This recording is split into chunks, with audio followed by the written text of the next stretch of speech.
सातत्याने या संदर्भात अटी शर्ती आहे तशी मागणी होत होती।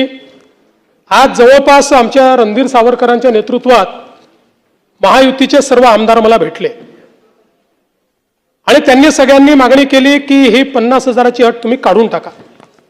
त्यावेळी त्यांनाही मी आकडेवारी दाखवली। मी त्यांना सांगितलं की अट काढल्याने आमच्यावर 3-4 हजार कोटीचा भूर्दंड येईल, फार येईल असं नाही, 4,000 कोटीचा येईल, 5,000 कोटीचा येईल, पण शिस्तीचा भाग म्हणून ही आणलेली आहे। मी त्यांना दाखवलं की समजा 1 लाखापर्यंत नेली तर 2 लाख शेतकरी असे राहतात की ज्यांच्यावर त्या ठिकाणी त्यांना याचा फायदा मिळत नाही। पण तरी देखील सगळ्यांचं मत होतं की 2 लाख शेतकरी का सोडता। केवळ त्याच्याकरता शेतकऱ्यांमध्ये अशी भावना होईल की कोणाला ठेवलं आणि कोणाला वगळलं। त्यामुळे मी आर्थिक शिस्त सांगत होतो आणि ते लोक मला हे सांगत होते की आपण व्यापक विचार केला पाहिजे आणि शेवटी लोकशाही आहे, त्यामुळे लोकशाहीमध्ये त्यांचा व्यापक विचार मी मान्य केला। आणि आता हे जे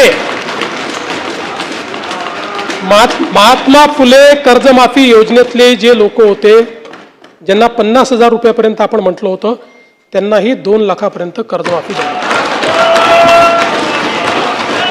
आणि त्यासोबत 26-27चा जो नियम आहे तोही वगळण्यात येईल। आता आपल्याकडे तर सगळं आहेच, 26 मध्ये कोणी कोणी पैसे भरले आहेत जसे यांनी सांगितलं 95% लोकांनी पैसे भरले।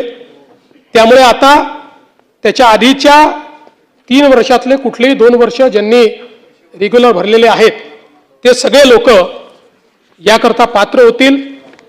पुन्हा सांगतो, पहिल्यांदा राज्य सरकारने हा निर्णय घेतलाय, यापूर्वी कधीही असा निर्णय झालेला नाही।